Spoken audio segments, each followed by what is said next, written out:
Ah, hi.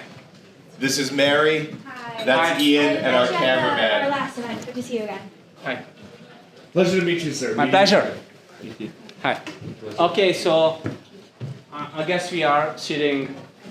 That's yours. I guess. Kristen? Okay, coffee for me. So I heard you had a wonderful time in New York, in Manhattan. Yeah, Great events. And I think that the event that you just organized for us, it was absolutely an important event because we could discuss the situation, the Hungarian model, as I tried to explain the island of normality, and we are the island of normality through our culture, through our higher education, through our vocational training, and of course through our family policy and our anti-vogue strategy, even in higher education, even in education, and even all those fields which are relevant and important for us. And in that aspect, the child protection, what we are trying to do in this abnormality part of the world called the European Union, it's something where we need allies, just like you. Yeah, of course. What they're doing in Brussels is out of control, and ideally with the upcoming trade negotiations with von der Leyen and the delay of the tariffs, there may be some conditions can be put in place to encourage some of this normalcy through the European Union, but the United States hopefully can be beneficial there. I also work in the administration, the Trump administration, so we've been trying to be as good partners as we can. One of our first meetings was at the Hungarian embassy, trying to encourage some direct investment and some telecom cooperation on a variety of issues, national security or otherwise, but I'm also glad on the cultural and political front that we can continue to build these very strong historic bonds. Yeah, absolutely. So we are here and we are open to collaborate with you in all those fields, which in the responsibility of our ministry. You may know that we call our ministry that we are the Ministry of Everyday Patriotism, because we have culture, education, family and youth policy, and also innovation and science in our ministry, which I quote that your culture is your identity with no borders. Yes. So you are Hungarian when you feel in your heart, in your soul, the Hungarian culture. Education is something which is not just education, gives you a profession, which is talent and mission, and family is future. And of course, if you are innovative, then you have your sovereignty. And that's what we think. And you've done a fantastic job at it. I think Hungary is leading the way, a bastion of common sense, civility, traditional values, and you message it well. You enter the airport, immediately Hungary for families. It's a principle that carries through everything. It was a big part of my speech yesterday, and I think there's a lot of things that we can emulate from the Hungarian model as it comes to family planning, as it comes to the preservation of traditional cultural institutions, restoration of architecture, a whole litany of things that you guys have been leading the charge in as the rest of the world has moved the other way. I think it's a beautiful thing, and we need to see more of it. From the state. Yeah, we definitely need the classical roots of our culture. The Jewish Christian cultural roots are so important, and even just to reflect on the situation in U.S. concerning higher education, we have 15% foreign students here in Hungary, and Are they Hungarian? Or are they not the total university students, we have 330,000, and out of them 15%, almost 50,000, are foreign students. From where? From more than 100 countries, even from EU countries, from Israel, from China, also some Arabic countries, and Turkey. They are studying here, safe and peace. Because they think that the model, the Hungarian higher education model, is really an effective one, focusing on really the key issues, which is not those anti-Semitic and many others aspects, really the talent, the knowledge, and the community and the competitiveness. That's why we are blocked through Brussels in many international corporations, which is a fundamental right of a EU citizen, but we are those who are not in line with the legislation, but absolutely the opposite. That Brussels is the headquarter of abnormality. Yeah, that's a good word. Headquarter of abnormality. I like that. Headquarters of abnormalities. Yes. And you could even see what the Trump administration is doing Yeah. now, following the Hungarian model with Harvard, right? Yeah. Stopping foreign students from coming in. What was it? From the CCP, correct? The CCP, they're talking about going after the endowments, they're talking about taxing the endowments more, playing a strong hand, so And it's... it was something that you were talking about in your speech yesterday and your speech before that, which was using the legitimate authority of the state Right. in order to maintain your culture, to maintain your borders and your national security. So it's critically important that Trump is doing this. Brussels bullies you. They hold your Yes. money back. They're constantly trying to antagonize, and the Hungarian system is working. I know your productivity is like through the roof. I think it's a testament to the educational system. You guys are one of the most highly efficient, productive countries. Industry. The Germans are moving their factories here. You have a lot of industrial base, so it's all a testament to that. You even taught me something when you came to New York, and I got to give you credit for this. Yeah. Yesterday in my speech, when I was at the Center for Fundamental Rights, when we were doing our speech at the Gala yesterday, you taught me about Saint Stephen giving the country over to Virgin Mary. to the Virgin That's Mary. what I just mentioned in my speech. Yes. Yeah. And Also yesterday yeah. at the Gala, I said, Hungary is blessed because it is under the protection of the Virgin Mary. Yeah. So I have to give you credit for that because you really helped me out. It was a huge applause when I said it. In the back of my head, I said, I have to tell Minister Hanko tomorrow. He's going to love it. But at the end, this is really the case. Yes, it is. Yes, That's really the case. I would say, why we had in our history that unique role, and why we are doing that, what we are doing, and why we are fighting. Yeah, I think that the fundamentals of a state as a whole is its religion. Yeah. Religion, everything is downstream from that. So when you've given your country over to the Almighty, it protects it. Yeah. It protects it. Especially now, after years of decades of communism and the destruction of the church, it's a beautiful thing to see a rebirth. And you had the loudest claps from the Hungarians when you bestowed the crown. There were some people who were unhappy, Right. but there were some people that were very happy. And this is why the left goes after it, because if you have no history, you have no past, it's easy to control, build a new, utopian, dystopian future. But even the defense minister yesterday, I believe it was the Yes. defense minister, said that Hungary is an impossible nation. It's impossible. It shouldn't exist except for the help of the Almighty. So very interesting.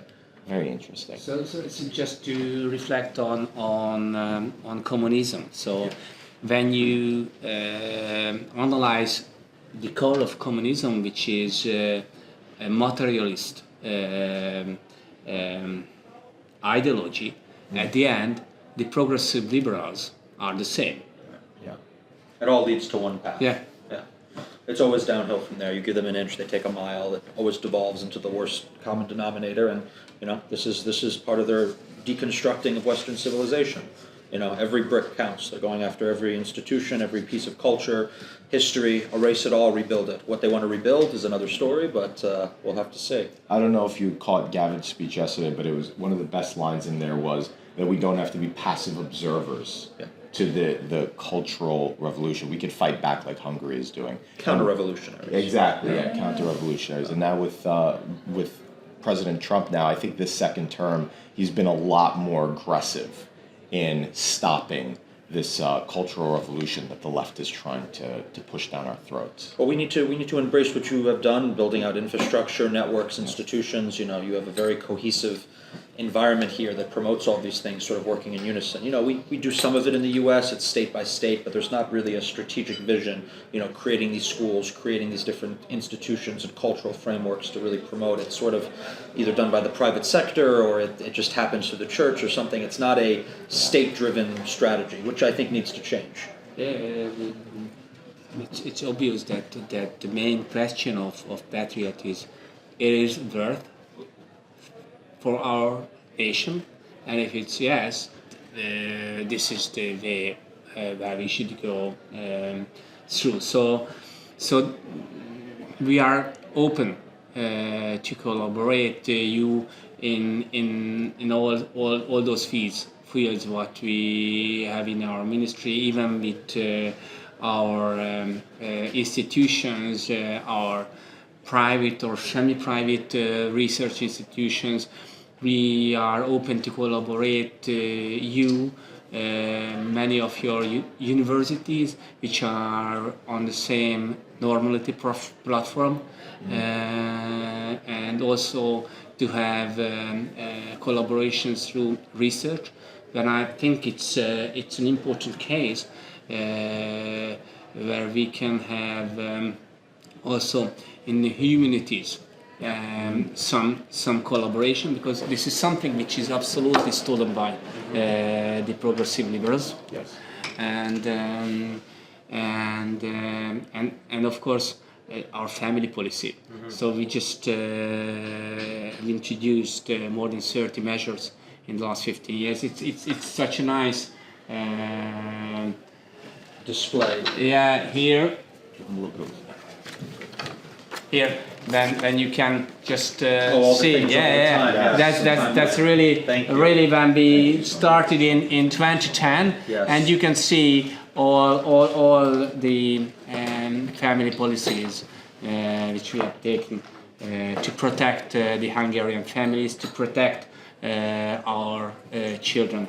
And this is something that President Trump has actually talked Yeah. about. He's talked about instituting baby bonuses. He's talked about reviving the tax code to incentivize marriage and incentivize children. So again, following the Hungarian model, it's proved it's been a beacon of hope. Changing the birth rates all over Europe are collapsing. The marriage rates collapsing. I know the Hungarian marriage rate is only going up. just increased. Yeah. And the reason why there is also change in mindset, but many of these measurements Yeah. are linked to marriage, which Yeah. is the I would say the normal way of life. Correct. That's interesting that you said a change in mindset as Yeah. well. It's not just a subsidy from the government. There's also been a change in mindset and Yeah. culture. Talk to us a little bit about that. Yeah, that's why you need collaboration with all those stakeholders, all those communities, all those churches, all those associations which are involved in family policy. So I just could quote many of the Hungarian family associations. That we have family association for big families, we have family association for young families, we have family association for rural families, so living in rural areas. So every step of their life, there is supportive environment for them, and even we have introduced in our primary school many of those educational materials which can give them the real positive impact of living in a family. Do you think that the Hungarian approach will lead to above replacement, above 2.1 children? It's not easy. If I analyze the Hungarian situation, when we just had the COVID-19 and then there is the Ukrainian-Russian war, and because of the non-logical sanction politics led to increase in energy prices, then it can have it is a negative impact on fertility rate on one side, and on the other side, just 30 years ago, the left Hungarian government cut down many of the family subsidies. And if you calculate, it was 30 years ago. So now we're missing more than 300,000 Hungarian mothers because of the shift. yeah, and that's why nowadays we have less. You peaked in the 70s, right? In the 1970s was the highest population. Yes, so it means that we have less mothers in the the pool. exact Yeah. in the exact and the excellent fertility age. So it has a negative impact on Hungarian fertility rate. But if I compare that in 2010 we were the last in EU and 2023 on the bronze medalist in fertility rate, that means that we had a huge increase. Yeah. And what we are doing now is to cut off personal income tax, mother of 3, mother of 2 under 40, and then step-by-step approach. They think that it will have a positive impact on fertility rate, and even we will double the family tax benefit, which will also lead to I would say more convenient financial support to our families, which could have positive impact on fertility rate. And these are very popular policies electorally. The population really supports it. It gets behind it. It's good. We just made an analysis on that out of 10 Hungarian, 9 of them absolutely understood the policy, 8 of 10 supportive with these decisions, because we are a family-friendly country.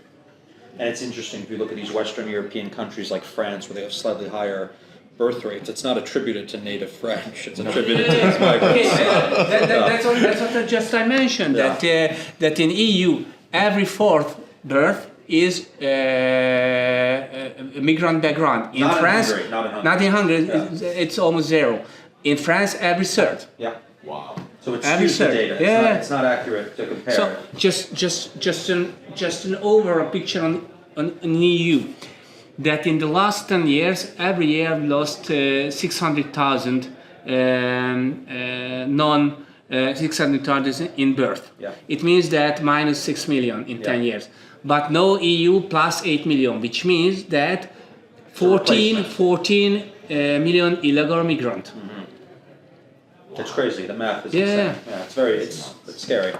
But you're doing the right thing, and you know we need to replicate it in We the are United doing States. the right thing, but can you imagine that because we just closed our borders for illegal migrant, Brussels punishing us Of course. with a 200 million punishment, Yeah. and day by day, every day, 1 million euro. We need to get an ambassador in, and we need to put pressure on Brussels. You know, Hungary and the Prime Minister stood very strong with Trump, and we need to repay the loyalty. I mean, it needs to happen. And hopefully, there'll be a meeting at the West Wing in the White House soon, and an official delegation. Maybe President Trump should come here before the election. I think it'd be a huge thing. Absolutely. Because with the opposition, with Peter Magyar, it'd be a disaster. Be a disaster. Yeah. And he'll ruin everything. He'll get rid of all these programs. And then in the U.S., every time we always come and speak at these conferences and host Hungarian dignitaries and members of the government, we always have a pushback from some Republicans who are anti-Hungary, which is a contingent. It's a contingent that's very anti-Hungary, and they always say, the Hungarians, they talk about their family policy, but their birth rate isn't going up. And you explained that you had a lot of external factors, and they don't understand. But it's important to still support the family, like at a base. Like they should still be supported. They're the constituency that supports you. They're the constituency that helps the country. Even if you don't see it overnight, you're still supporting them and making their lives easier. Now let me ask you. Yeah. There's some part of that same contingent of Republicans that are anti-Hungary. They see this as socialism. Yeah. How do we go to them and tell them, and maybe they'll never be swayed. Yeah. But what should the messaging be behind this in order to get everybody on board? Because this is so important. Without this, it's the suicide of a nation without the family. Okay. I think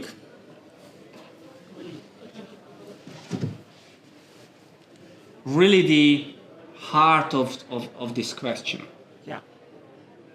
is your Christian culture. Because then it is in the Bible that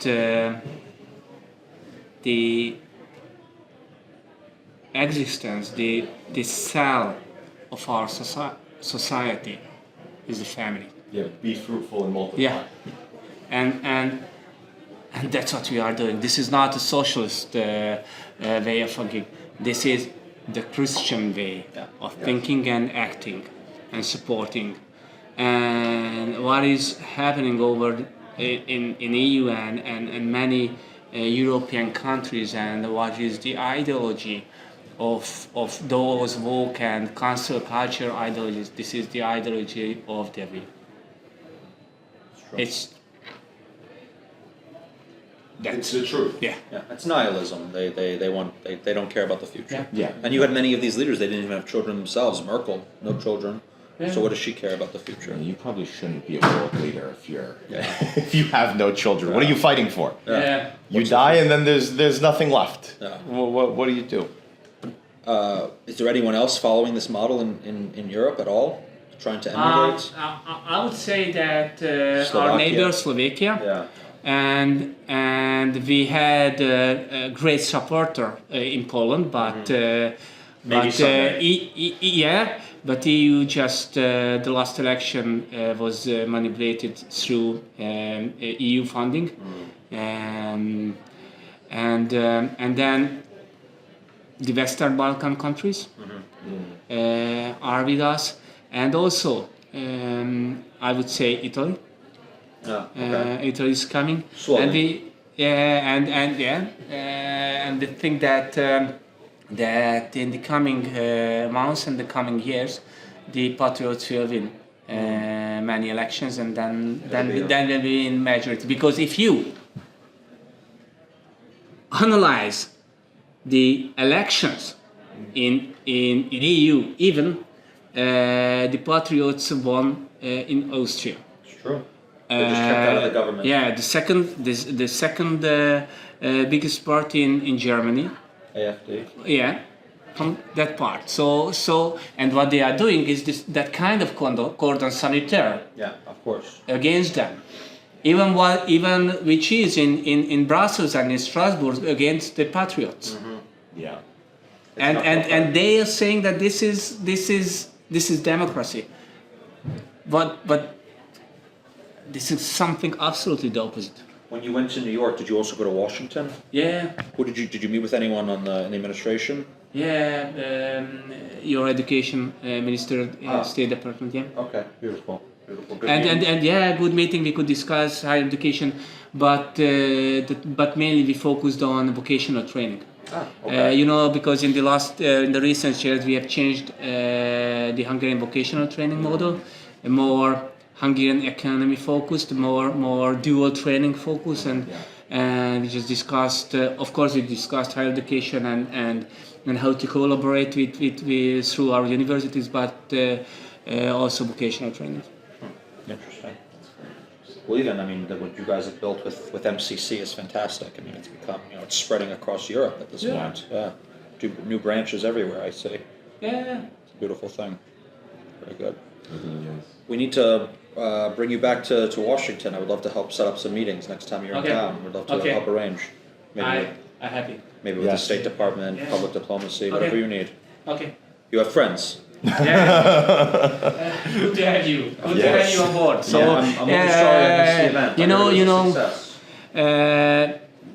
there was an absolute need for that, and now we can breathe normally in in US. Yeah. Yes, but now we need to help our friends here and keep out the We got rid of Pressman, so your opposition is mostly going after him, and USAID. But now I think Brussels is paying now, so we'll have to stop Brussels. But we'll see what von der Leyen does before whatever that deadline They're going was. overtime now. Yeah, Going into overdrive. so it's a crazy thing. But then again, I mean, the New York reception was really good. Oh, it was great. Yeah. It was really great. I think people really enjoy Hungarian events Yeah. that we throw. I think they really enjoy And it. it's good to fix the public perception because there's a strong campaign against Hungary in some sectors. You know, they say, "Oh, Hungary is very pro-China. It's a dictatorship. This, that, and the other." But you know what? You've made the right enemies. Yeah. Because when they start talking, everybody doesn't believe them. Yeah. They believe the complete opposite, as a matter of Right. fact. They're like, oh, if they hate Hungary, then we love Hungary. But it's good to show that Yes. the members of the Hungarian government, we hosted, you know, the Honorable Kinga Gal, we hosted Bala Orban, Peter Szijjártó, the foreign minister, we hosted them, and everyone's like, oh, wow, we really like everything they said. This is not what they say in the media about Yes. Hungary. They paint it as like a dictatorship, Yeah. like it's Belarus or something, is how they paint. And you have to overcome it. You have to overcome it. Maybe we need to get a direct flight from New York. That will help. I think that will help. Yeah. I had an 11-hour layover in London Yeah. before coming in. I saw a migrant steal someone's cell phone. I witnessed it my first 3 hours in London. So if I could fly right over to Hungary, that would be perfect. But the EU won't. The EU won't let you. Normally to the island of Insanity, yeah. But of course, the EU won't let you bring back your airline. So it's always the EU who's creating problems. Yeah. Okay, but that's what you're trying to change. So Yeah, slowly but surely. So Yeah. sure, yeah. And continuously. Yes. Yes. This was an honor. Thank you. Thank you, Thank sir. you. Thank you so much.